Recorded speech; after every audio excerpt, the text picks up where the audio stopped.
rhythm take you over, Lou Bailamos. What are you talking about? Vamos. You saying peanut butter beer to me? Yeah, peanut butter and chocolate. All right. Yeah, it is ridiculous AF. Okay. It is ridiculous AF, yeah. I started the stream. We're already going. And you're talking about peanut butter jelly time. And I don't fucking understand none of it. Regardless, welcome out there in the internet wilderness, whether you're listening in live with us tonight in May 22nd in the year of our Jaunty Lord 2025, or if you're watching after the fact, welcome to episode 9 of Lou and I's new passion project, Drinkin Dynasty, where a couple of boys drink a couple of brews, maybe a couple of glasses of something stronger, and talk about a couple of boys, fantasy boys. Tonight, and you know, Lou, I'm gonna let you have it here in a second. Tonight, had to call it the Ashton Jeanty episode because, you know, in rookie drafts, Ashton Jeanty, I mean, it's a foregone conclusion. Ashton Jeanty is the number 1 overall pick in rookie drafts this year. In startup drafts, it's a much different proposition, much different dilemma. Obviously, redraft, there'll be huge Jeanty redraft speculation all through the summer as well. But tonight, I believe, if I've followed your show notes correctly, Lou, one of our main to-dos will be to hold Jeanty's Dynasty startup draft ADP under the microscope, under the lens, next to some of the stalwarts, the pillars of Dynasty fantasy football, to see how, we know we love him, how deep is our love? We're going to find out tonight. And we're going to find out. Before we get started, okay, we talked about Ashton Jeanty a lot in the previous episode, and now we have a whole episode dedicated to him. Lou, I know you got Ashton Jeanty in a lot of leagues, and I'm happy for you. That's great. I'm excited as hell, man. We're done talking about Ashton Jeanty after tonight. That's it. Until 2026, we're done talking about him. It's too much dedicated to your. We got tunnel fantasy boy vision now because you're so excited for Ashton Jeanty. No, just kidding, of course. This is our podcast, so where else am I supposed to talk about this stuff, man? Good point. If not with you. You got me. This is not a lifestyle podcast. It's a fantasy dynasty football podcast. So, all right, you got me. Lou, what are we drinking? Show the folks. So tonight I'm drinking Saloon Doors Ridiculous AF. And let me show off the can a little bit. Hold up, you know. And this is it's an imperial stout. It's kind of like a dessert type stout. It's peanut butter and chocolate. So hold on, let me. Good. Pretty good. Pretty good. I taste the peanut butter. It's pretty strong. It's at 11.8%. Where do you get? And the reason, Total Wine, baby, all day. Nice. The reason I chose this beer is because does that describe Ashton Jeanty's current average draft position? So is it ridiculous AF? Are we just drunk off the hype, or is it legit? What are you drinking tonight, Luke? I have been promising for weeks to stop drinking community beer because community beer here in Dallas, Texas, just a short drive down Irving Boulevard from lovely downtown Dallas, it wouldn't give me any free beer. I gave them like 4 free plugs. I mean, paid promotional spots in our very desirable podcast, in our paid whatever segment. Anyway, they didn't bite, so we're moving on. I'm moving on. I'm pulling up stakes. Tonight, we're breaking up. Manhattan Brewing Beer, Manhattan Beer Project. Yes. Also here in Dallas, Texas. A legitimate friend of the show, friend of a friend. My friend was roommates with one of the guys that started this brewery, okay? So I knew once we started this little project, they were going to be one of our first ones. Manhattan Project beer out of Dallas, Texas. If you ever see it at your local watering hole on tap, have one. Think of me. Remember our takes. There you go. I would say that as far as 2025 is concerned, hazy IPA is maybe more where I'm at with what 2025 is going to look like for Ashton Jeanty. I'm not saying it's going to be bad. Hazy. All right. So, Lou, I've been yapping as I tend to do. I'm going to pass the microphone to you. You steer the ship for a second while I crack this beer. Definitely, man. So let's continue talking a little bit about Jeanty and his landing spot, man. So as before we discuss the ADP, he was drafted to the Las Vegas Raiders. I heard. So let me see where we at. So is Antonio Pierce still running let's discuss real quick. Oh, go ahead. Is Antonio Pierce still running the shop out there in the desert? Not at all, man. No? Oh, okay. That's big news. So real quick, like we've discussed this a lot, but I want to quickly discuss why he was the number one pick in most of our rookie drafts in 2025. So Ashton Jeanty, real quick, some notes: 3-down workhorse, explosive, amazing at breaking tackles, amazing contact balance. And he's a pretty decent pass blocker, which means he gets to stay on the field. So he's an elite prospect. So that's why we're talking about him. That's why he has so much hype behind his name. Now, do you have anything to add to that? Him being an elite prospect? Oh no, I would remind people Agree with all the above. The landing spot and the draft capital really had nothing to do with him being the consensus number one pick. He was going to be the consensus number one pick anyway. So before we even get to landing spot, like, let's not pretend like landing spot really affected him in either direction. Definitely it didn't. But no, elite prospect for sure. In a loaded running back class, he definitely stood at the mountaintop legitimately. Awesome, man. So let's get into the Raiders. So they hired Pete Carroll, which was a big time hiring. And they also brought in Chip Kelly. So the reason that excites me, man, Pete Carroll is actually pretty known to use his running backs, give his running backs carries. He believes in the run game and wants to establish it. With Chip Kelly, he's known to use his running backs in the pass game. And some people might look at Jeanty's last year with Boise State and say, well, he didn't really catch a lot of passes. But if you rewind to the previous year, he actually showed that he's a pretty good pass catching back. So right away, that lets me know or makes me believe that Jeanty has the capability of being a workhorse, and he's also going to get some touches in the pass game. And that excites me right off the bat, man. So what's your take on that, and want to see what you have to add? Yeah, I mean, I can't really say where Ashton Jeanty's pass catching chops rank, like in terms of like making the transition to the NFL. Like, is he going to be a top 10 pass catching back, top 15? I could get on board with either position, either take. Here's the thing: he's just so excellent running the ball that, like, are you really going to pile a significant amount of additional work on him as a receiver? Look to get him over like 50 receptions when he's already staring 250 carries in the face. And I'm sure we'll talk about that number at some point here shortly, but I'll at least agree with 250. Like, is that really what they're going to be looking to do year one? Kind of hard for me to see personally, but does he have the ability? Yeah, sure. I believe he has the ability. He's a freak athlete. He's in a league of freaks. He's already a top 5% freak in this league. So just my question is, like, is there going to be a real need for it, or are they going to offload that role to other dudes and let this youngster catch his breath on those plays in those situations instead? I could see it both ways. Anyway, back to you.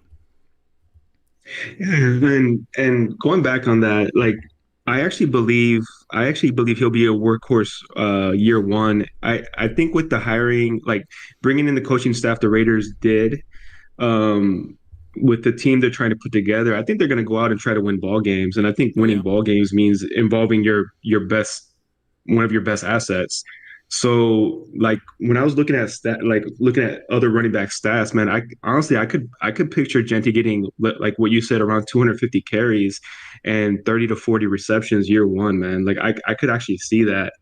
And I was digging into information, and I looked at Pete Carroll's last season with the Seahawks, where they had another rookie running back. So I just wanted to read you Kenneth Walker's stats, man, as a rookie. And he didn't play every game because they still had I think Chris Carson was going through injuries and stuff at the time. But in 15 games played, he had 228 carries, 1,050 yards, 9 touchdowns, 27 receptions, and 165 yards. And that's not even with like a big time snap share in every game. So, and I'm sure you're willing to agree, like Jeanty's a bigger time prospect. As much as I love Kenneth Walker, Jeanty's a bigger prospect than Walker is. For sure. Yeah. I mean, Kenneth Walker blew up the combine a couple years ago when he came out.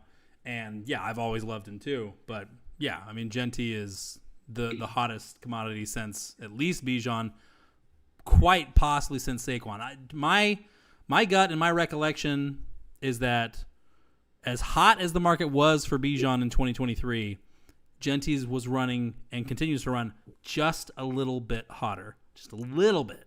So now is there basis? Is that legitimate? I think you could argue it both ways. But so yeah, I mean, he's coming in as the franchise running back for sure. Like obviously the Raiders burned the 6th overall pick. They're hitching their wagon to this guy for at least the next 5 years and quite possibly 6 or 7. But let's really acknowledge, let's look in the eye what that actually means here. All right, so I sent it in our little chat, before the show, but I went back and looked in recent history at rookie running back seasons, the best of the best, over the last 15 years. Mm-hmm. So since 2000, and in the early 2000s, Mike Anderson and frickin' a bunch of guys who, you'd be like, oh yeah, I remember that guy. He ran. They all ran for like 1,500 yards in their rookie season. It was typical. It was work a day. It's gotten steadily less common, and until we've got to where we are now. So anyway, last 15 years, rookie running backs to get over 1,200 yards rushing in a season. Okay, so I'm dumping the receiving numbers. Don't care about that. We're just talking about rushing production. Alfred Morris in 2012 goes for 1,613 yards for the Mike Shanahan Redskins. That zone blocking scheme, man, it worked. Doug Martin, same year, muscle hamster, goes for 1,454 for the Buccaneers. Now, we don't have another one for 4 years. Jordan Howard's the next one to do it in 2016 for the Bears, goes for 1,313. Ezekiel Elliott, that same year, goes for 1,631, best in breed here, on 322 carries. Kareem Hunt the next year, 1,327. Saquon Barkley, 2018, 1,307. Saquon Barkley was the most recent rookie running back to get over 1,200 yards rushing in a season. Any draft capital. I'm not talking just first rounders or day 1, day 2 picks. Anybody. So what does that mean? What do I think that means? I think that means that, and I mean, if you go back and look at these guys, Alfred Morris was a day 3 pick. Jordan Howard, I think was like a early day 3. Yeah. Obviously Zeke and Saquon were premium, but Kareem Hunt was like a 2nd or 3rd rounder. Like teams don't invest first-round picks in running backs all that often anymore. We have seen a little bit of an uptick in it, in that decision, in that activity the last couple of years. But if teams do invest in running backs that hard, that heavily, they do not run them into the ground early on, which makes sense. I mean, we know that the running back position is one of the most punishing positions in the sport, right up there with linebacker, defense, like cornerback, like it chews guys up. So if you're going to hitch your wagon to a guy for 5 or 6 years, maybe don't run all of the tread off his tires by year 2. Like that kind of makes sense. We just saw it with Bijan and Jameer. We didn't really have a running back last year that got anything close to that kind of investment from their team in the NFL draft. Jeanty, I don't think that they're gonna saddle him up. I just don't believe that they're gonna do that. They don't need to. They brought in Raheem Mostert. They have Zamir White is still lurking around in the annex of the Raiders team facility in Las Vegas. Like he's not in the main building, but he's off like next door. And they could bring in somebody else over the summer. Somebody gets cut in August. It would not surprise me to see, You know, who ran for the Seahawks? Maybe Rashod Penny comes out of retirement, dusts them off, and hangs out with the Raiders for you forgot about Sincere McCormick in that backfield too. Yeah, I mean, so, nah. Obviously, none of them are Ashton Jeanty, but Tyler Algier isn't Bijan Robinson, and he still is not lacking for work with the Falcons. Okay, David Montgomery is not Jahmyr Gibbs. He's still, I mean, the being in the wake of those elite running backs is very good work for David Montgomery. Very good work for Tyler Algier. There is gonna be another running back. I will say this, man. Those are great points, but right now the Raiders don't have a Tyler Algier, and they definitely don't have a David Montgomery. I mean, maybe Mostert resets the clock a little bit, and we get a little something out of him. Zamir White, man, I was kind of on the hype train last offseason. I'm like, oh, I think this guy's going to produce. And we got nothing.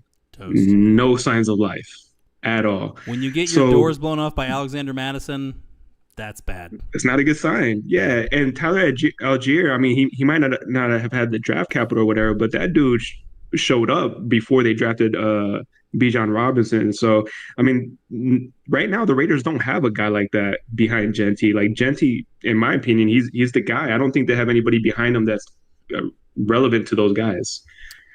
Pete Carroll likes his vets, his veteran presence. It would not surprise me for Raheem Mostert to mess around and get like 800 total yards here. Would not surprise me. Really wouldn't. Okay. I mean, he was legitimately good as recently as 2023. I know he's up there. I know he's like 32. Mm-hmm. I mean, I will say this, like in agreement with you, like if I had to say who the number 2 is right now, I would say Raheem Mostert, and I think he definitely will be involved, but I think the coaching staff is going to make sure the best player on the field, and I think they have the best player by far in Jeanty. Yeah, and Jeanty's going to lead the backfield, but by how much? That's the question, and I don't think they're going to put 300 carries on him this year. I really don't. So this might be interesting in what we're talking about. So you mentioned Saquon Barkley. So Saquon Barkley, let me see. I got some stats here for us. Saquon Barkley in his rookie season with the Giants, he had 261 carries, and like you mentioned, 1,307 yards, 11 touchdowns. He had a ridiculous amount of receptions. I don't think Jeanty's going to do that. He did 91 receptions in his rookie year, which is amazing. Bijan Robinson had 214 carries his rookie season on a lower workload, 976 yards with 58 receptions. I mean, who's to say that Jeanty won't find some middle ground in that? Regardless, it's a good potential running back season. Yeah, I just don't. I don't think he's going to be as. I don't see him topping 50 receptions. I just don't buy it. No, if I had to bet, I would bet between 30 to 40. But what you said earlier and what I agreed upon, I do think he'll get to 250 carries. I believe in that. It is. I'll say it is possible. With Bijan's 214, that makes it feel like, oh man, how's Jeanty going to blow that? Arthur Smith was the head coach of the Falcons at that point, and Arthur Smith was doing a lot of things and making a lot of choices that all of us were really scratching our heads like, what the hell is this guy doing? So yeah, I will not say that Ashton Jeanty can't get to 250, but Saquon Barkley he ate the entire cake. He ate the whole pie for a run-heavy team. Even he, in a year where he blew away the field, only got 345 carries in the regular season. And granted, he didn't play in Week 18. But like that last 45 carries, it matters. Like that's 45 more carries than any other human running back on earth is getting in a regular season. I just don't buy that Jeanty's going to get to 300 carries. I just don't. There's no need to do it. There is even now, and I'm a big believer, and I think the word's out for NFL teams as well. Player in season, in week care, and injury management, rest and rehab, techniques, regimens, technology, and whatnot have made leaps and bounds progress just in the last 10 years, just in the last 6 years. So players can take the beating, can take a licking and keep on ticking. But still, you come out and you put 25, 27 carries a game on a 22-year-old that you just invested a lot of your draft capital and money in. You're asking for trouble. And let's be real, for what? So that the Raiders can go 6-11 instead of 5-12? Why would they do that? Like, it just long term. No, man, to help our fantasy teams, right, bro, because that's what it's all about. At the end of the, no, I'm just playing. Go ahead. Continue. John Spytek will have Ashton Jeanty on his teams. That much I agree with you. I agree with you there for sure. But like, the Pete Carroll, the Raiders aren't stupid. They know 2025 is going to be. They're going to be benchmarking this thing. The retread quarterback, the old head coach. Pete Carroll was the head coach of the Patriots before Bill Belichick. Okay, this guy has been around. Chip Kelly, he still looks better than all of us, man. He's that gum, the gum, and the 9/11 conspiracy theories, man. It's anti-aging for sure. Yeah. So the Raiders are gonna just see how this year goes, and I believe that they're serious about winning some games. Like 7. They're serious about winning like 7 or maybe 8 games. They have to play the Broncos twice, the Chiefs twice, and the Chargers twice. I mean, that is brutal. And then their last place draw, who did they get? They get, the Browns, but the Browns are a little bit feisty. And then, the Titans. Well, the Titans are probably a layup. Anyway, it's not going to be easy. I just don't see what's really gained intermediate term, the next 2, 3, 4 years for the Raiders. If they come out and throw 280 yards on Jeanty's odometer and they go 6-11 anyway, that doesn't make sense. Recent history, league-wide, does not back it up happening. Could he do it anyway because he's Ashton Jeanty? Yes, but I think everything else is working against him here. The Raiders aren't good enough. They're not going to compete. What we need to remember, especially in redraft, the best players play on good teams. Like quarterback, I went and looked at who the top 12 quarterbacks in fantasy were last year. The win percentage of those 12 quarterbacks was like .681. Okay, the average record of those teams was like 11-6, 12-5. You want the players on the good teams. The running backs weren't far behind. The top 20 had a win percentage of like .55 or something. Like, there were only 4 guys in the top 20 that were on teams that finished worse than 8-9, okay? And they were like Kamara, Chuba Hubbard. Granted, guys that were very good. But anyway, I digress. Like, let's not forget that the Raiders probably aren't going to be very good, and that is a legitimate limiting factor in terms of Jeanty's ceiling per touch, and maybe also in like how much they even want to put on his. Like, if the Raiders are down 24-8, with 30-10, whatever. Are they really going to be piling touches on this guy? He'll still see the field, sure. But are they going to just be feeding him over and over just for fun? It's tough for me to see. Mostert's fine. Mostert is fine. You're just like, hey, man, run Mostert into the ground. Let's go. I mean, no. Yeah. Honestly, maybe they get J.K. Dobbins in the mix. Ooh, that could happen. That actually could happen. So, yeah, I love hearing your perspective on it because it is 2 separate things to think about. Like, I'm kind of higher on Jeanty in the fact that I really think he's going to get a certain amount of touches, etc. But What you're saying is a very real possibility, and if that and in that possibility, then he's not going to put up the fantasy points that I might think he might put up in year 1, even though he has the potential to do it. So, I love that you brought that argument to it. So let's get into the next segment, man. Let's get to the bread and butter. So I mentioned this in our podcast before, man. I love using Dynasty Data Lab. It's a great resource when you're entering a Dynasty startup draft. Just to not, I would say never use it like to the exact, but it kind of gives you an idea of where certain players go. That way you can know kind of who's on the board around what rounds, right? So one thing that gave us the idea for this episode, of course, is seeing Ashton Jeanty's current average draft position. And right now, let me name these players. We have CeeDee Lamb at the 201 in Superflex Dynasty Startups. Ashton Jeanty at the 202. Amon-Ra St. Brown at the 203, Brian Thomas Jr. at the 204, and Puka Nacua at the 205. Big time names. And it lets you know how much hype is behind Jeanty because I just named three big time wide receivers that he's going ahead of. So, what's your initial reaction as I say those names? Like, let's say you're in a startup draft. Like, how do you feel about that? Where's your head at? Ooh.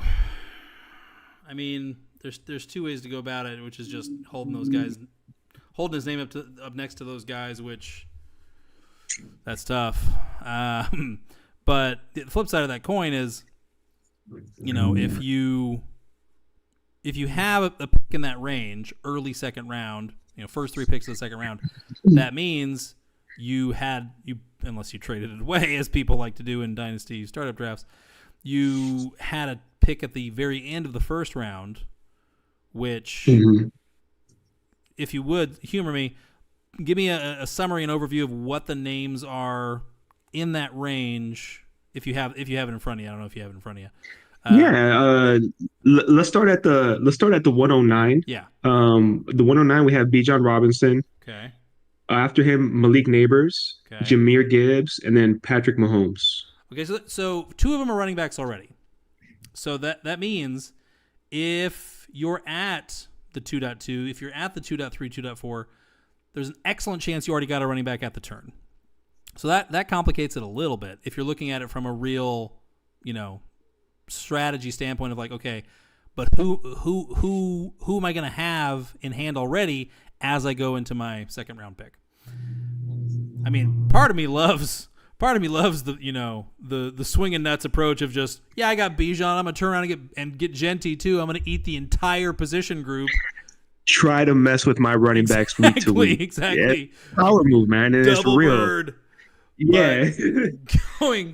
going with two players from maybe the shortest shelf life position in fantasy to start your startup draft is maybe not the safest thing to do. Might win you your league year one. It really might. But, you got to have real brass ones. All right, so this is tough. So the problem is that the names that you said are all very young and very good. Very good. And proven. Like, let's get something out of the way real quick. Sure, go ahead. I'm going to try to help you out. No way you're taking him over CeeDee Lamb. That'd be real tough to justify. I wouldn't do it, but I would at least not openly ridicule you if it's half PPR. If it's half PPR, so very true. So let me tell you something. When I first saw these rankings, my mind was blown at first. As I dug into the research, dug into the stats, if you take Ashton Jeanty at his ADP, I wouldn't hate on anybody because of the potential that he comes with. Now, that being said, CeeDee Lamb has a proven track record. Unfortunately, last year he was playing hurt, but he's still attached to Dak Prescott, who a lot of people are down on right now. I've said it on the podcast before, but I believe he's going to come out strong this season. Like, I still think he's a really good quarterback. I don't think Pickens hurts CeeDee Lamb at all. I think it helps CeeDee Lamb. Like, good luck dealing with both of those guys, as long as Pickens brings the right mindset to the team, which I think he is. So the way I rank these guys, which I keep flip-flopping, man, this is not easy, but reminder, Lamb, even in a down year where everything went wrong, CeeDee Lamb still finished as the wide receiver 8. Still. Like, that's amazing. Anyway, go ahead. Yeah, he put up over 1,000 yards with a bum shoulder, man. But CeeDee Lamb, and then the way I'm thinking about it is if I'm playing for money, I want consistency in my lineup, somebody that I can just throw in there and start without even questioning it. So that's Amon-Ra St. Brown for me. Where I start to struggle, this is more of a love for the player for me. I think I'm going to go Brian Thomas Jr. And this is, I'm gonna have to say I'm a little biased because I started playing Dynasty a few years ago, and Brian Thomas Jr. was one of those first players that I tried to actually watch film on. I'm like, dude, I love this guy. I'm gonna look to draft him in my leagues if he falls to me. And then he just came out year one and just put up the stats that he put. So he's 21 years old. I know people might be worried about Travis Hunter being there or about maybe him not playing a full year with Trevor Lawrence, but I think Trevor Lawrence hopefully staying healthy is a plus. I think Travis Hunter could potentially be a plus to Brian Thomas Jr. And I still think Brian Thomas Jr. is the alpha, Yeah. right? No. Now, where I struggle, I love Puka Nacua. I do. A part of me with Puka Nacua, is it the scheme with the coach they have there? Is it Stafford? But the way Puka Nacua plays, that dude plays hard. He's a yak king. He'll try to fight through tackles. He always goes for the extra yards. I love his play style. But a small part of me is thinking Jeanty and then Puka Nacua. And I can easily flip flop on that, man. This is not an easy decision because they're all really good players. But I think right now that's how I have it ranked. So just in case, CeeDee Lamb, Amon-Ra, Brian Thomas Jr., Jeanty, Puka. And I'm struggling with the Jeanty Puka part. Right. So.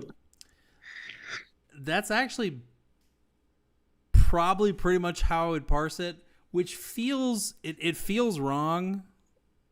Like, yeah, I can't get there with Jeanty over Lamb. Love Jeanty. Lamb is a known quantity. He's a set it and forget it wide receiver one.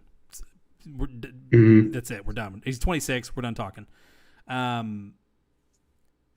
Amon-Ra, like, what can you say about CeeDee Lamb that you can't also say about Amon-Ra? I like Lamb a little bit more, but I certainly don't have any qualms at all with Amon-Ra St. Brown, who could. They both have the contracts. What are we talking about? Done talking. Brian Thomas Jr. Let's be honest with ourselves. Yes, his rookie year was amazing. Yes, we're expecting the stratosphere in year two. He has only done it the 1 year. I'm not saying good point. I'm not saying that I remotely doubt anything, but we can't put Brian Thomas Jr. next to Lamb and St. Brown yet. He's really more in the Ashton Jeanty tier of like, okay, we think we know what we have on our hands here. Now let's go see it on the field. I have no doubts in either player, but again, just a bird in hand. And sorry to interrupt you real quick, but that's a valid point, man. Like, I think we get spoiled with like the Jeffersons, the Chase. Guys that do wide receiver one seasons don't always repeat. It's not easy to repeat. So, and we just get spoiled with some of these big names. So that's a very valid point. He did it year one as a rookie, and we're hyped, but that doesn't mean it's guaranteed to happen. Even though I believe it will. DK Metcalf, his first couple years in the league, was an absolute touchdown monster.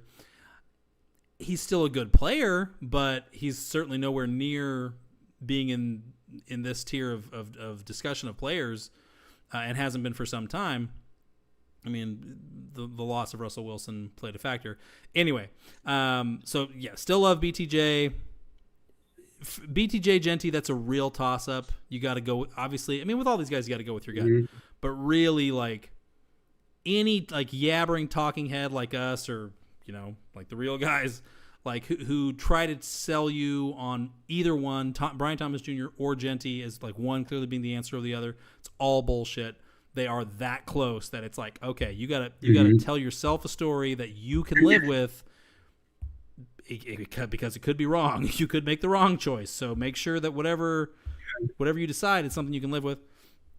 And then like it feels stupid to put Puka on a lower tier than those other guys, and it is stupid because so. I don't know if you feel this way. I think that you maybe do, though. 2025, I'm having a little bit of a hard time being super bullish on Puka Nacua. I am absolutely – he is the one guy who's like a consensus first-rounder that I'm like, nope, I'm not paying that price this year because Davante Adams isn't down. And Davante Adams is still near the height of his powers. He is still a target commander. There's plenty of targets to go around in LA, but Nacua's already been touchdown challenged in his first 2 years. Granted, he had Cooper Kupp in his face. Now he's got Davante Adams in his face. That's even worse. That's like the one player where that problem could have gotten worse. So that sucks. So Matthew Stafford. Yeah, I forget where I saw the video, but Matthew Stafford was in I guess in training, whatever it is, but he was watching video on Davante Adams that the coaching staff was showing. He already looked amazed by his route running. So like, right. I know Stafford's gonna make sure to target Davante Adams for sure. So and like Adams is from California, he's from the Bay Area, but you can't tell me that playing in his home state doesn't mean something to him at the end of his career with a fringe shot, outside shot to finally get a ring too. So. Davante Adams is a real, I'm not going to say problem, but a real ceiling threat to Puka Nacua, especially in the touchdown department. I don't think Matt Stafford can throw more than 30 or 32 touchdowns. And that's best case scenario. I mean, he hasn't hit 30 since the Super Bowl year. So like, I don't think Nacua is going to get double-digit touchdowns. Not a lot of guys are. I mean, that's just the passing touchdowns. They're not down, but they're flat the last few years league-wide. So I think I've got Nacua down for like 7 or 8 touchdowns. That's still plenty good, but it's not elite. And if he comes in under that by even 1 or 2, all of a sudden we got like the Garrett Wilson problem. Like, holy shit, where are my touchdowns, man? So, but anyway, that's 2025. Long term, this guy's the guy. He's the man. Like Davante Adams, Father Time is undefeated. He's going to get out of the way by 2027 at the latest, quite possibly by 2026. So it is stupid to bump him down from Jeanty at all. It's a pure gut thing. Like for me, like my brain knows like Puka Nacua is every bit as FDIC insured as the other guys, but just something in my gut is like, I don't know. Why did they bring in Adams if he's the guy? Shut up. But I can't get away from it. So, yeah, I agree. Like I've got Jeanty just a fucking sea hair ahead of Nacua, and I don't really have a good reason, but I do. And it could be wrong. I mean, I took Garrett Wilson over Amon-Ra St. Brown in a startup 2 years ago.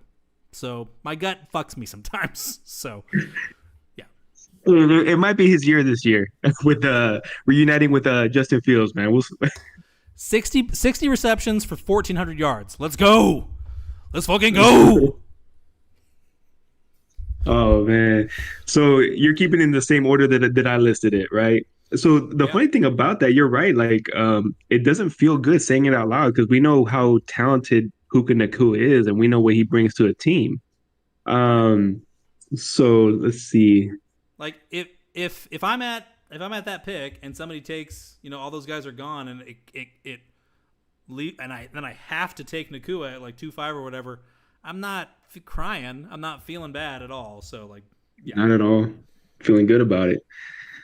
All right, man. So it's interesting looking at the ADP, man, for startup drafts.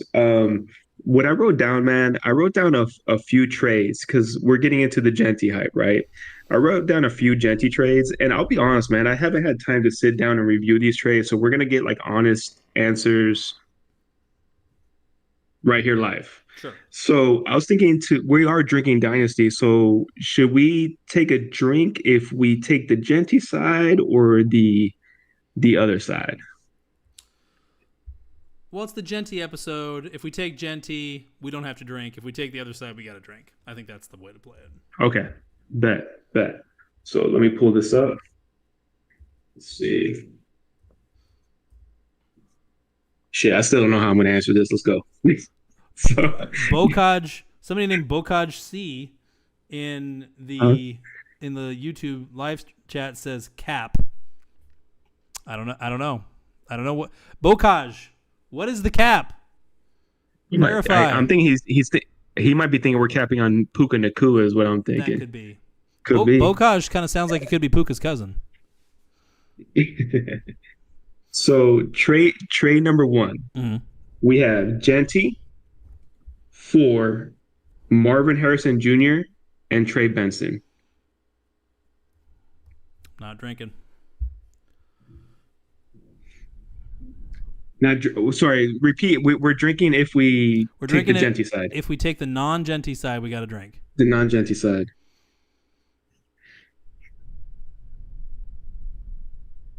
If Marvin Harrison Jr. has 950 yards this year, people are going to be freaking the hell out, as well they should. You know what the hard part about this trade is? So if Marvin Harrison Jr. would have came out this season, he would have been the 101 without question. What I'm trying to think about here, man, is it's very possible that Marvin Harrison's Jr.'s value after 2025 is more than Jeanty if he shows up this year. I don't think it was a him problem. I think it was a offensive problem, maybe somewhat a Kyler problem. Him trying to learn the offense as well. He didn't have a bad rookie season. Like, people keep thinking he had a bad rookie season. He did not have a bad rookie season. He just was next to Neighbors and BTJ. That's going to make. Yeah. I mean, that if not for if not for Marvin Harrison Jr., people kind of would have been freaking out about Odunze and the season that he had. But Marvin Harrison Jr., threw himself on that Stole grenade. the spotlight. Yeah. So. I always try to think of it like a money league. So if it's a money league and I'm trying to win now, I'm with you. I'll take Jeanty for the win now. The only thing I'm really thinking about. Mm-hmm. It'll shock us if Jeanty comes out and just lays a complete egg, like it kind of shocked us what happened with Marvin Harrison. I mean, Marvin Harrison Jr. was sneaking into the first round in redraft leagues 6 months ago, 8 months ago. Like, we were not his rookie season. It wasn't bad, but because of our expectations, it underperformed even like the worst case scenario, or came in around the worst case scenario. So, I mean, that's real. If he does it again in 2025, his value is going to go through the fucking floorboards.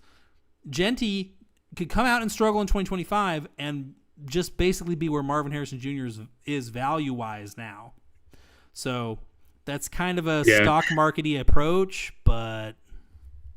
Yeah, definitely. So I think Marvin Harrison Jr. is going to come out next season and put up some numbers, man. But yeah, for win now and what I expect from Jeanty, I'm with you. So let's get into the second trade. Okay. So Amon-Ra, Josh Jacobs, and Jaden Reed for. Oh my! And let me know if you need me to repeat any of this. Yeah, for AJ Brown, Jeanty. Actually, this one's pretty easy for me. And the 2027 first. Oh, yeah. The Jeanty side?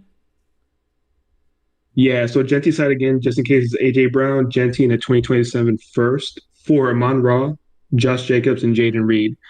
So, yeah, I'm going Jeanty side pretty easy on that.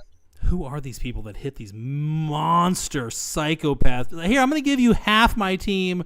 You give me half your team. And also a 2028 third on top. Like, what are you doing?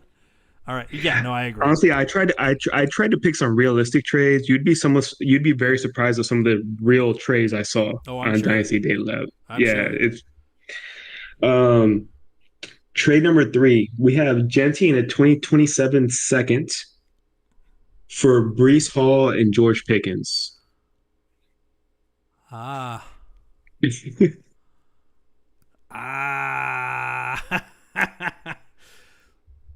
Wait, was that? I'll go first, man. Go ahead. You drank? I drank, and I'm gonna drink again. You're taking. I'm gonna go. You're taking the Breece Hall side. I'm taking Breece Hall. All Breece right. Hall and George Pickens, man.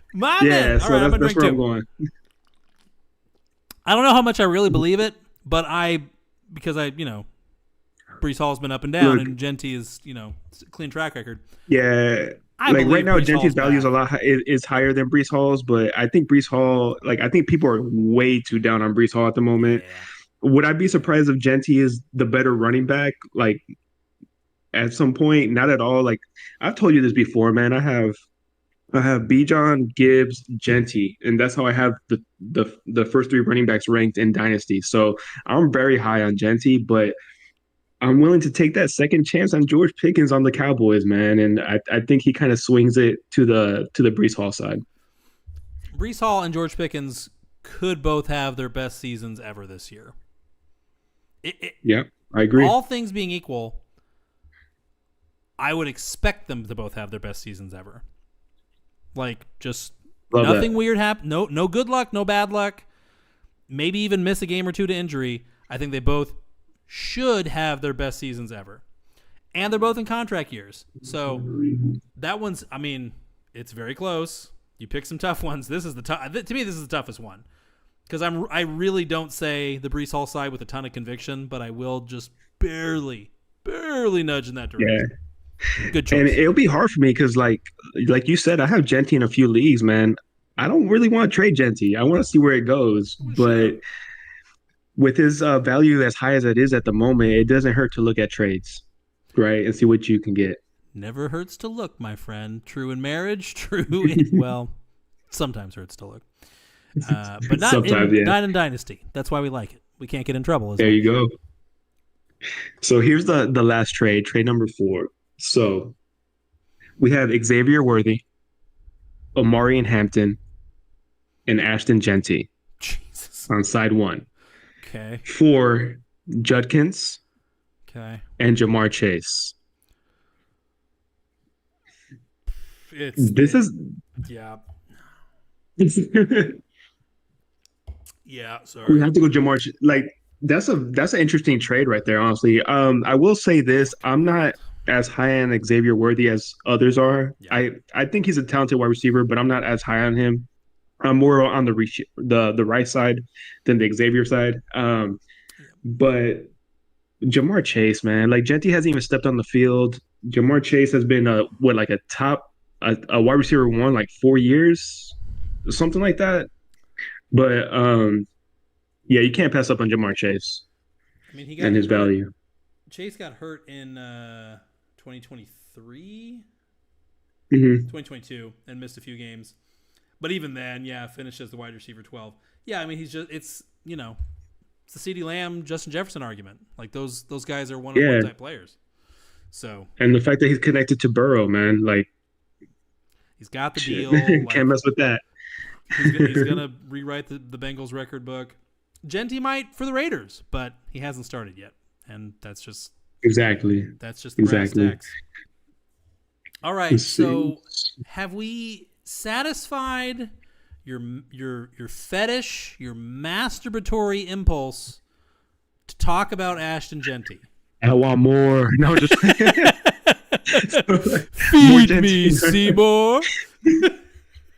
Hey, so no, I think we hit some good topics. So you came at me with a great idea, man. So, and I thought this would be really fun. So I added it to the episode. So we're gonna do a roster roast. So what we're gonna do, man, is we're gonna look at each other's dynasty teams, and we're gonna pick out a few players and question why those players are still being rostered. How many players do you want to do with this? I mean, I picked 2, but I looked at more, so I can go bar for bar with you if you want. I mean, I don't know how much your self-esteem can really take here.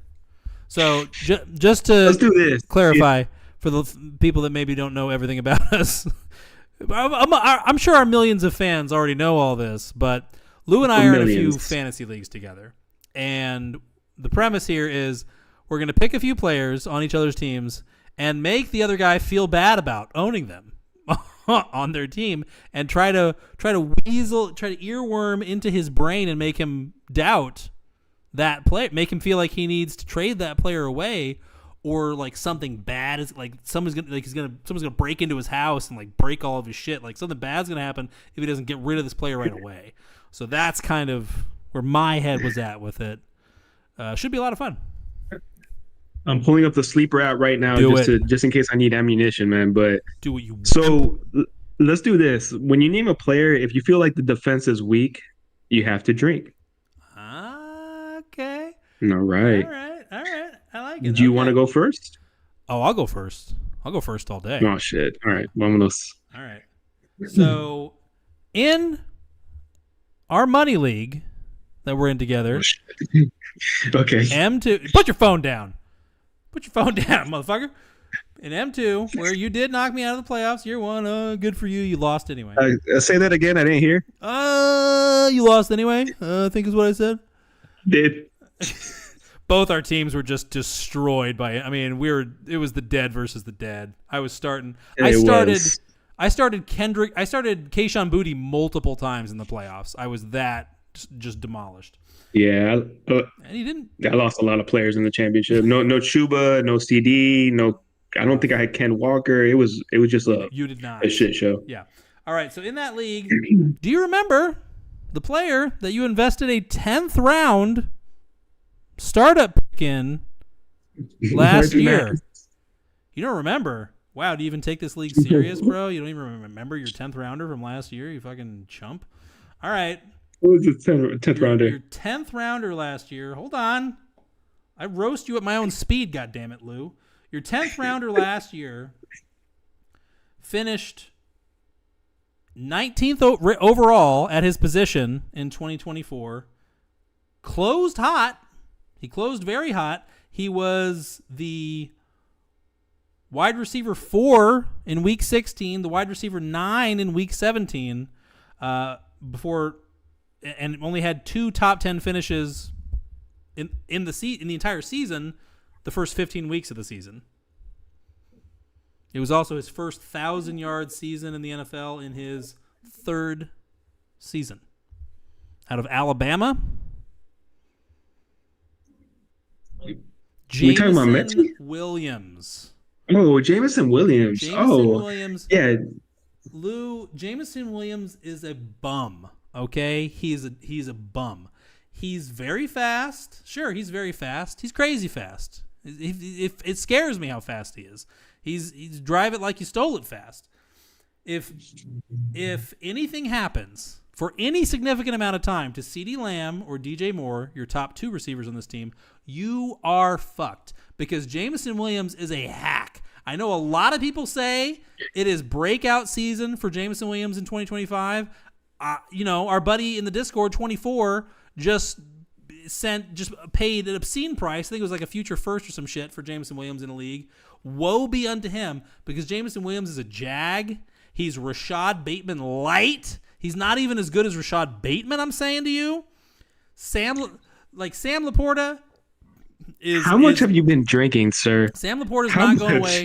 Amon-Ra St. Brown is not going away. And maybe this Isaac Tesla guy is a real problem for Jameson Williams going forward. I'm telling you to your face right now, if you can get out on Jameson Williams right now, you should, because if you don't, you're going to regret it. Your wide receiver 3 situation in that league is bullshit, dog shit, and it will be your undoing in your pursuit of a championship, you bum. How'd I do? No, this whole argument is bullshit. Okay. Jameson Williams, he's been getting so much hype already in the offseason. That my league didn't have is a scoring for that. speedster down the field. Say that again? My league doesn't have scoring for that. No points. No fantasy points. Oh, okay.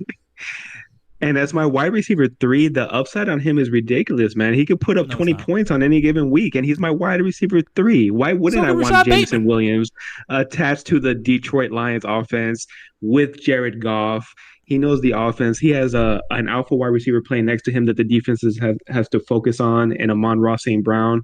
Laporta might be the number 3 option next year in the pass game, or the number 4. He is Gabe Davis by another name. He is. I call bullshit. No, don't believe that one bit. You can call it all you want. That's bullshit. Never going to catch 75 balls in a season. It's not going to happen. At least not in Detroit. And he wants his money now. And I don't know what's worse is if they tell him to pound sand and leave, or they give it to him, because then he's trapped in Detroit behind Amon-Ra St. Brown for eternity. Either way, I think he's going to go. And for a wide receiver spot with high upside, that's a great spot to be in, man. He had over 1,000 yards last year, and he didn't even top. Did he even top 70 receptions? He didn't even top 60. Can you imagine if he gets more targets, which he probably will this year?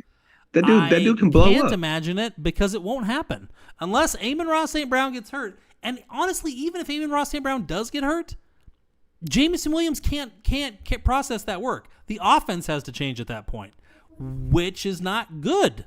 You don't want the offense to change because the offense, as it is good. Is the whole argument for a guy who catches like 2 balls a week. So, yeah, like Jameson Williams as your wide receiver 3 is man, real. I love your effort on this, but I call bullshit. You call bullshit on the whole argument, bro. I'm not going to make you drink on the defense because, yeah, the Lions' offense it's hard to go wrong. And they say all the right things about this guy. But the only thing that saved our perception of him in fantasy literally was week 16 and week 17 last year, which happened to be fantasy semifinal and fantasy championship weeks. Those are the weeks. Hey, stop laughing. Those are the weeks that change. More glorious weeks. They change our perception of guys. They do. But I'm being serious. They actually do.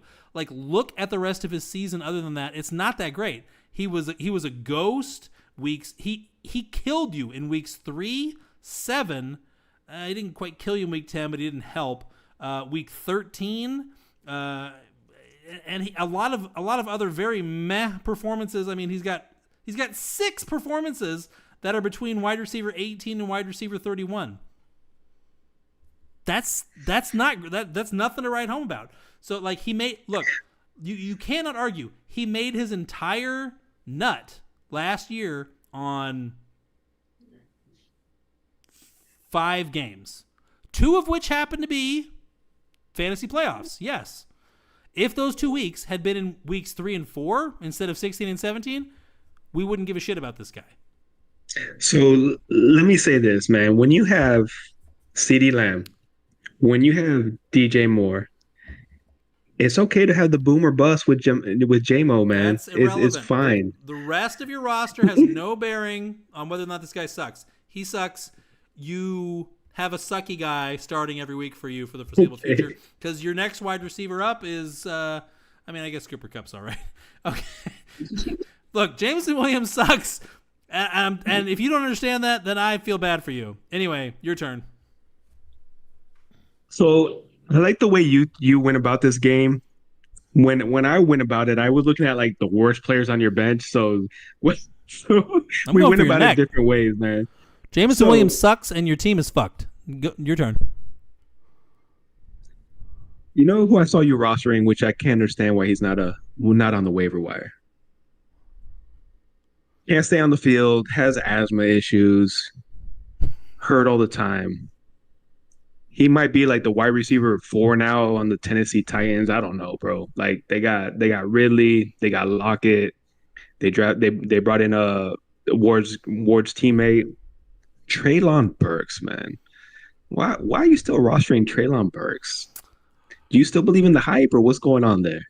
No, I can't say that I do.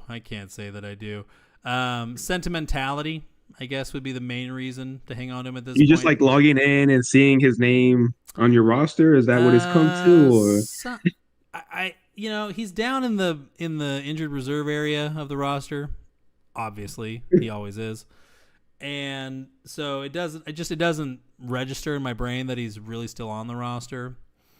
Up until recently, there was still a part of me that was like, well, they really don't have shit going on at wide receiver, so you never know. Yeah, that's it. Like they bring in Chimere DK. Xavier Restrepo's making a little bit of noise already in rookie camp, even though he was undrafted. They trade for they signed Tyler Lockett away from the Seahawks. Okay, he's buried, bro. He's buried. That's probably it for Treylon Burks in Tennessee. Can we agree on something? Like, I'll let you finish your thought, but when you go back and look at that trade, like they messed up. AJ Brown traded on draft day. They used the pick to draft Treylon Burks. Like, ouch. Ouch. John Robinson, who was the general manager of the Titans at the time, he's got to be working at like Blockbuster Video at this point, right? Like, who is it? Like the last remaining one in like Seattle or something like that? Like, you think if we watched? Is that one still open? He's in Idaho at the last Blockbuster in like fucking not Boise. What's a smaller town in Idaho than Boise? He's in Twin Falls, Idaho. fucking the Blockbuster. Yeah, it was not good. They should have paid AJ Brown, obviously. I mean, we haven't really seen a team do that. Really, like that trade was kind of a cautionary tale. Like teams pay their wide receivers now because the general manager doesn't want to wind up like that fucking guy. So that's shit. And then they did miss spectacularly with their. I mean, Drake London, Garrett Wilson was in that class. Christian Watson, who hasn't set the world on fire, but at least has done something in the NFL, went later. George Pickens went the next round. Mm-hmm. Oops. Ouch. Yeah, that wasn't good. So that makes it look a lot worse. It really does. Yeah, my friend, I think you're drinking on that one. I think you're drinking. All right. I mean, you went with the lowest hanging fruit possible, but I did. Respect. I misunderstood the game, man. My bad. It's all right. You're gonna be drinking on this one. I got you drinking, so it's all good. It's all right. You're gonna be drinking on this one. Speaking of guys who are getting buried by undrafted players in their rookie seasons, you traded the farm for a guy. Well, you didn't trade the farm, but you traded a barn and a couple of prize cows for a guy in a league last year. Let's go back to that trade, shall we? Yes, I think we shall. Good idea, Luke. In this league, yeah, you already know what's coming. You traded away Joe Mixon in the middle of his RB13 finish in Houston, and I mean, really, he was running hotter than that at the time in October of last year. He slowed down quite a bit in the last month of the season. He was running as like a top 10 player for the entire season before that. So you traded away Joe Mixon and Amari Cooper, who, keep in mind, like Amari Cooper was a Buffalo Bill. In October of last year, we thought like, okay, here we go. I won that trade. Wheels up. I won that trade, but keep it going. And a 4th round pick. Okay, I'm seeing what you got with him here. You clawed back a 1st round pick. Okay, fine. But don't even lie. At the time, you were pounding the table in defense of Xavier Legette as the guy. The reason you made the deal. Don't tell me it was about the 1st round pick. You're a liar. You know it wasn't. This was about going and getting Xavier Legette for Joe Mixon and Amari Cooper. Time out. So let me go back in time to that trade. So when I made that trade, I actually calculated. I looked at the rest of the season. The rest of the season games. Oh. And the 1st round pick I traded for was from an owner that I didn't believe was going to make the playoffs, because that owner was going through a lot of injuries. So my team was, it's a team I picked up as an orphan. It was unfortunately a pretty bad team last year, even though I thought I had potential. But so Joe Mixon on my team aging out didn't make sense, man. So if I projected that pick to be a top 6, it was the right move to make. So I traded Joe Mixon, aging running back for the Texans, who I love but wasn't helping my team that season. And then Amari Cooper, who I'm not gonna lie, at the time I traded him, it was a risk, but in my defense, he didn't do shit the rest of the season. Is he on the roster at the moment? Is he even on the roster? Hindsight does not change anything. So I picked up Xavier Legette. I love the interviews, right, for the upside. And then that 106 became Ted McMillan, bro. So for a team that was way out of the playoffs last year, I picked. Go ahead. You did not know the first was going to be a top 6 pick. You did not know Ted McMillan was going to slide all the way to 6 in that league. I projected it to be a top 6 though, for 100%. That's why I sent the trade offer. You did not even talk about that pick when you made that trade. All you talked about, I was in the league chat. I saw what you said. All you said was, I believe in Legette. I believe in this guy. That was it. There was no talk about the pick. What pick? I didn't even know there was a pick in the trade. I forgot, because all you were talking about was Legette. Legette. Time out. Legette, he still has the potential to be the wide receiver 2 on that team. He's still a high draft pick. Now he's the Come 2? on, man. Wow. Oh, right, because McMillan's in town. Exactly. So he got outplayed. He got outplayed by an undrafted goofball from Holy Cross last year. Period. He did. And now he's got a real problem because now Tet's in town to potentially be the alpha going forward. But Legette was playing hurt during the season. He still has the hype capital. The team loves him. He has the work ethic. Who's to say he doesn't show up next year and put up big numbers as the wide receiver too on the team? He's Terrace Marshall Jr. He's a bum. You traded for a bum. He's already outperformed Terrace Marshall Jr. He's okay. Fine. You're right. He's top shelf Terrace Marshall Jr. Good for you. The trade is redeemed. You killed it. Your defense of Xavier Legette is roundly underwhelming. Hey, so take a drink. I'll let you pick, man. It might. Okay, I'm taking. Take a drink. All right. I'll drink. You didn't even. Here's the thing. There's such a thing as a tactical retreat where you admit, like, yeah, I'm not going to win this one. You give up some ground to live to fight another day. You stupidly did not do that. You're like, oh no, Xavier Legette's going to be fine. No, he's not. That's not going to happen. I'm very happy with that trade. At the end of the day, that trade is the 106 Legette for Amari Cooper and Mixon. That trade, I won that. If Nate had 100%. made the playoffs, you'd have been a belly aching bitch, and you would have been right to be because Nate's incompetence saved you in that trade. Period. Anyway, your turn. I'm gonna get at your heartstrings, and this was a heartstring player for me because I think a few years ago in our Discord channel, I predicted that he was gonna be like rise up, and I ended up having to take shots because he didn't. And I posted a video on our Discord channel acknowledging my mistake. Do you know who I'm about to mention? I don't have Sky Moore. What are you talking about? No, not Sky Moore. Let's not talk about Sky Moore anymore. I'm past that. I'm talking about Raheem Mostert anywhere. What are we talking about? Wide receiver. The Ravens wide receiver who you have on multiple teams, Rashod Bateman. Defend your stance on Rashod Bateman being on several of your teams. I know I'm not drinking on this one. In one league, I got you're already laughing.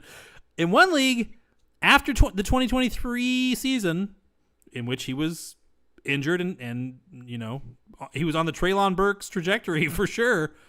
After 2023, in one league, I traded Mike White, remember him, and Isaiah Spiller, remember him, for Rashod Bateman. Oh shit! You won that trade. And then in another league, I traded Zach Wilson in January 2024 for Rashod Bateman. So my investment cost in Bateman in both those leagues was nothing. And actually, in that league, I now have Zach Wilson again anyway. So, I mean, technically, I gave up literally nothing for Rashod Bateman in that league. And then, yeah, I did draft him in M2, but I'd be amazed if I took him in the first 15 rounds in there. I'm sure he fell pretty deep, yeah. I'm sure I would certainly hope so. Look, I already invoked his name. Yeah, I took him. Wow, I took him in the 15th. I reached on him. Rashod Bateman was step for step in fantasy with Jameson Williams through like Thanksgiving. They were the same guy statistically. I think they're the same player. I think Rashod Bateman is actually even more versatile than Jameson Williams potentially. Rashod Bateman has at least flashed very, very briefly way back in 2021 the ability to process some volume. Jameson Williams never has. And if the Lions get their way and Amon-Ra St. Brown is their man for the next 5 years, then he never will. Like, Rashod Bateman has had a lot of bad luck. He's had a lot of lower body injuries, Liz Frank issues, other stuff, his knees. That is a concern. But if you like Jameson Williams, you have to like Rashod Bateman because he's attached to an elite offense. Period. They're the same guy. They are the same guy. Rashod Bateman is 25. He's like a year older than Williams. They're literally the same guy. So, yeah.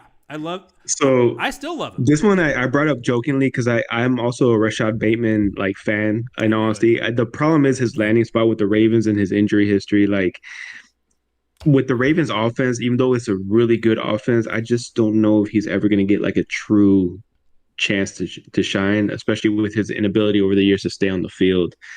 But I am a fan of Rashod Bateman. I see the talent, I see the way he runs routes, but bro, stay on the field. Stay on the field. After 2025, depending how the season goes, it's a possibility that Bateman moves on. It's not likely. They gave him an extension before 2024.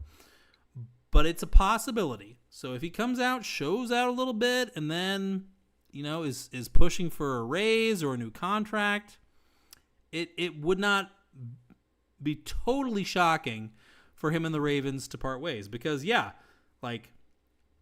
if somebody else will give him $20 million or more a year, keep in mind, this guy was, was he a first rounder? I think he was a first rounder. Yeah, he was a first rounder. So. Back in the day. Scored, I think, 20 touchdowns in for the Golden Gophers his second to last year in college. That number's probably high, but I'm drunk, so whatever. If he comes out and repeats 2024 or even slightly improves on it in some way, the Raiders would pay this guy, 3 years, $65 million. They're the Raiders. Fuck else they got to do. So there's a small 10% chance that he escapes Baltimore, which, let's not be too hasty. Do we want Rashod Bateman on the Ravens or do we want him on the fucking Giants? We want him on the Ravens at that point for sure. So let's not just say we'll take any other team. No, we won't. But there's a small chance that he gets re-rolled via free agency or trade after 2025. So we'll see. I like it. I'm not gonna make you drink on that one because I'm also a fan of his. I want to see him be successful. I believe in the talent, but we'll see if he can stay healthy and get the opportunity. I wouldn't have drunk even if you tried to make me. Honorable mentions, guys that I almost made you defend, but then decided against it. Kyler Murray, Brian Robinson. That's a hard defense. Yeah. Well, okay. It wouldn't have been that hard. But Brian Robinson, but then I realized as much as we both like Ja'Cory Krosky-Merritt, it's a long way for that guy to go. Robinson's still the dude. Yeah. Austin Eckler could be cut in a few months, so yeah. You know who I thought you were gonna hit me with? I thought you were gonna hit me with John Mechie, who is one of those guys that I probably should cut and I haven't done it yet. So I thought you were gonna hit me with some of that, but so I'm surprised. Did not even realize he was still on any of your teams. So I'm on a few rosters, man. I have this love for him that is making it hard for me to cut him. And then I'm also like, what if he ends up on another team, gets an opportunity? It might not happen, but I still have that that thought. Oh, he's gonna wind up on another team. that much, probably at the end of the depth chart. That much I can promise you. Will it be in the NFL? Couldn't tell you, but he'll wind up on another team. No. So, yeah, he's your TMJ. I rostered a lot of Terrace Marshall Jr. in my day, so I get it. Definitely. He's your Eleanor, like in Gone in 60 Seconds. Nicolas Cage. Definitely. My Eleanor. All right.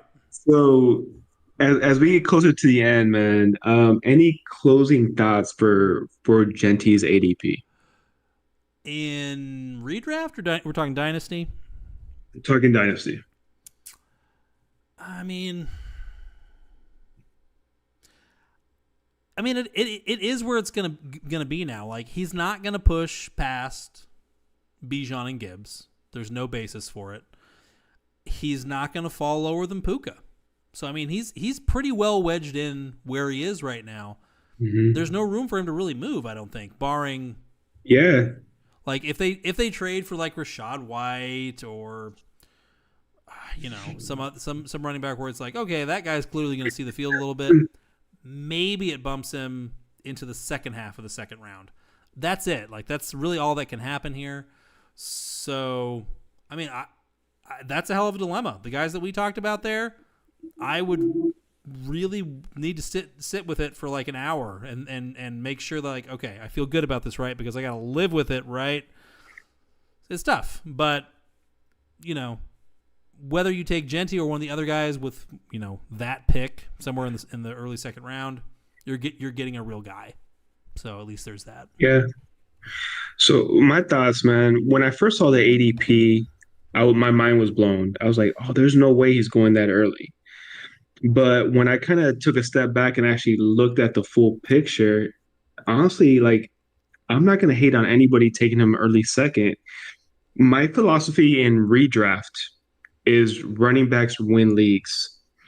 In Dynasty, I also believe that running backs win leagues as well, but you have to be careful because the wide receivers kind of hold the value in a lot of trades.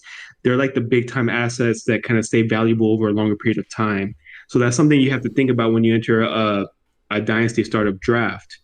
But because I come from redraft, I have a love for running backs. So like if you take a running back in the early second and somebody with the potential that he has, I don't question it. When you start talking about the value of assets over a longer period of time and being able to make some moves down the line on your dynasty roster, that's where you start factoring like, okay, maybe Amon-Ra holds a little bit more value. Maybe Brian Thomas being age 21 holds more value over a longer period of time. But I'll tell you one thing, Luke, like if Ashton Jeanty gets the amount of touches and potential receptions that I think he might get year one or moving forward, he might outscore all those guys as far as fantasy is concerned. As far as points per game, it's very possible that he produces more points than those big names that we mentioned. And that's why if somebody takes him early second, like you can't really bat an eye at it because it could be a strong move. So what I'm trying to say is I was very surprised when I saw the names around him, but as I kind of sat down and dissected it, I understand.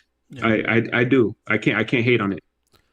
Like, if he comes out and just confirms what we already are like 95, 92% sure of, which is that he absolutely belongs in the Bijan Gibbs tier, then you're getting him at a slight discount because he is going a few picks behind those guys, and he is slightly younger. He's not in the Detroit offense, and he doesn't, we don't know that he's going to have the kind of pass game involvement that Bijan has in Atlanta. But Pete Carroll, Pete Carroll is going to be his head coach for at least 1 year, probably at least two. That's good. So, I'm with you. Like in redraft, running backs win leagues, but in dynasty, recent history, very dicey. Like how much do you really want to invest at that position? I think we are kind of seeing the pendulum swing back though, where like teams are going to be less squeamish about spending big at that position because these guys. I mean, look at Saquon. Not just Saquon, Joe Mixon, Christian McCaffrey, and Alvin Kamara are three of the top five. Derrick Henry. 4 of the top 5 in career touches, and they're all still. Well, Christian McCaffrey, we'll see, but they're all still going They're all going strong. So, like, we're seeing, I think, a quantifiable increase in longevity at the position. So, I think teams that are, if you feel like you got to get one of like the Chase, Jefferson, Lamb tier. Maybe you can say the same thing about the Bijan Gibbs Jeanty tier now.